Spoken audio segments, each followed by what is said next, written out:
Chapter 5, in terms of story and narrative, in terms of enjoyability, that shit would be in low C, very low C. It's actually is a pretty enjoyable chapter in terms of some of the missions are very like action-packed and fun. But in terms of adding stuff to the story, because it basically strips away the like our entire ability to play the game. It's no longer an open world.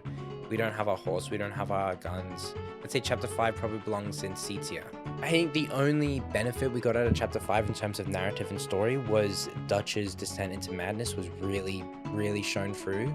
Yeah, it was Dutch's sort of catalyst for his descent into madness, because he realized everything was kind of falling apart, and I think he got kind of found out for who he is. I'm always of the theory that Dutch was always kind of crazy. We can see that even in chapter 1, because we're in chapter 1 situation because Dutch followed Micah's plan of wanting to heist the Blackwater Ferry.